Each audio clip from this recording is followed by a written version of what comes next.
جو لوگ تبلیغی جماعت میں 4 مہینے لگاتے ہیں، اور میں نے درجنوں لوگوں سے سنا بھی ہے کہ جب ان کا آخری 40 دن میں ان کو حق کا راستہ واضح ہو جاتا ہے، ایسے لوگوں سے ہی میں نے سنا ہے کہ انجینئر گمراہ ہے۔ میرے پاس تو ایسے لوگ ہیں جو 4 مہینے لگا کے انجینئر صاحب کے اسٹوڈنٹ ہیں اور دعوت کا کام کر رہے ہیں، ان کے بارے میں آپ کیا کہیں؟ کسی کے کہنے سے کوئی گمراہ نہیں ہوتا۔ 4 مہینے لگا کے جو آتے ہیں نا اور وہ مجھے گمراہ کہہ رہے ہیں، تو دعوت اسلامی والے تبلیغی جماعت کو 4 مہینے لگانے سے پہلے بھی گمراہ سمجھتے ہیں، بعد میں بھی۔ اہل حدیث ان دونوں کو گمراہ سمجھتے ہیں۔ تو اس سے کیا فرق ہوتا ہے؟ آپ کوئی علمی بات کریں، کسی شخص نے وہ بات کی ہے تو یہ اس کا دعویٰ ہے۔ وہ ہمارے دوست گئے چائنا، تو مجھے کہنے لگے، میں جب واپسی پہ ایئرپورٹ آیا تو میں نے وہ چائنیز سے کہا، یار تم سب لوگوں کی شکلیں ایک جیسی ہیں، تم لوگ پہچانتے کس طرح ہو ایک دوسرے کو؟ وہ کہنے لگا تم سب لوگوں کی بھی شکلیں ایک طرح کی ہیں۔ کہتے ہیں مجھے پھر واقعی فیل ہوا کہ جو ہم سب کانٹیننٹ کے لوگ ہیں، انڈیا، پاکستان، بنگلہ دیش کے، یہ بھی ایک طرح کے ہوتے ہیں۔ آپ کے سامنے ایک چائنی کھڑا ہو اور ایک انڈیا، پاکستان، بنگلہ دیش کا بندہ کھڑا ہو، فرق تو کر لیتے ہیں۔ تو جس طرح ہمیں سارے چائنیز ایک طرح نظر آتے ہوتے ہیں، چائنیز کو ہم سارے ایک جیسے نظر آ رہے ہوتے ہیں، ہماری بھی ایک طرح کی شکلیں، لیکن اس میں ڈفرنس ہے۔ اسی طریقے سے جن دو بندیوں کو ہم گمراہ نظر آ رہے ہیں، سر بریلوی بھی آپ کو اسی طرح ہی گمراہ سمجھتے ہیں۔ آپ یہ سمجھ رہے ہیں کہ ہم سارے وہ چائنیز کی شکلوں کے، آپ بھی ایک ہی شکل کے۔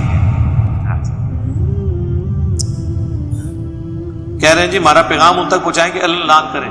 مجھے کسی کی کوئی فیور کی ضرورت نہیں کہ وہ اعلان کرے، وہ اپنے حالات کو بہتر سمجھتا ہے، اس سے کوئی فرق نہیں پڑتا، کوئی کچھ نہیں ہوتا۔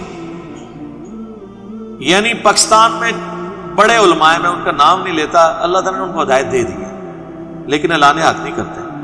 ہاں میں ان کو اشاروں کنایوں میں بعض اوقات تنزیہ جملے کس کے بھی کہہ دیتا ہوں کہ جناب،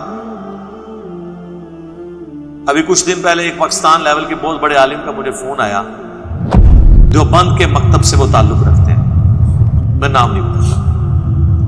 مجھے کہنے لگے میں نے وہ آپ کی ویڈیو دیکھی ہے، وہ قاسم نوتوی صاحب قبر سے نکل کے وہ مولویوں کی صلح کرا کے دوبارہ قبر میں چلے گئے تھے، یہ واقعی لکھا ہوا ہے؟ میں نے کہا ہاں جی لکھا ہوا ہے ارواح ثلاثہ میں نے کہا اس کے اندر تو بہت کچھ لکھا ہوا ہے، اس میں تو لکھا ہے اسماعیل دہلوی صاحب پبلکلی عصر کے بعد آتے تھے مجمع میں، مغرب تک پورا قرآن سنا کے واپس چلے جاتے تھے۔ ہاں جی یہ بھی لکھا ہے، اس میں وہ بھی لکھا ہے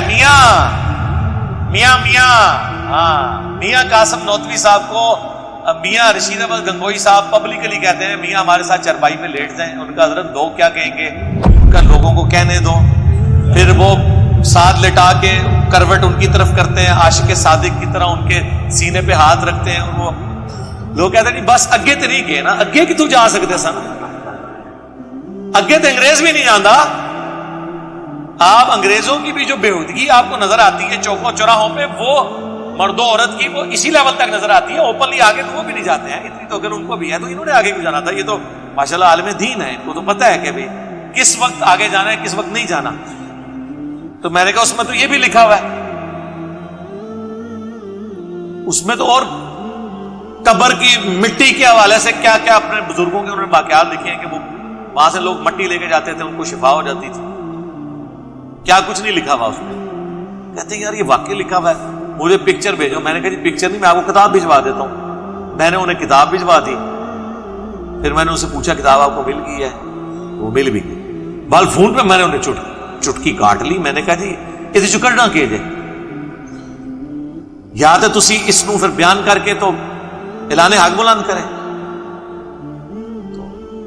میں نے کہا یا تو آپ اس کے بعد حسین بنے، تو حسین تو آپ بنیں گے نہیں، آپ صرف گریہ ہی کریں گے صدیق۔ تو وہ آس پڑے ان کا واقعی نکالنا تو میں نے کچھ بھی نہیں ہے، چلے میں کوئی پھر میں نے پھر بھی کہا کہ چلو یار علماء کے لیول تک یہ بات تو پہنچے گی نا، وہ آگے 4 بندوں کو بتائیں گے تو صحیح، ہو سکتا ہے کہ ان دوسرے علماء تک جو بات پہنچائی ہے انڈائریکٹلی وہ قبول کر لیں۔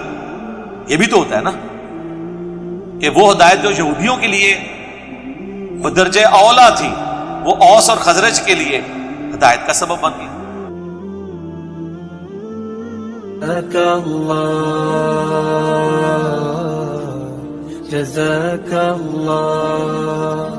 جزاك الله جزاك الله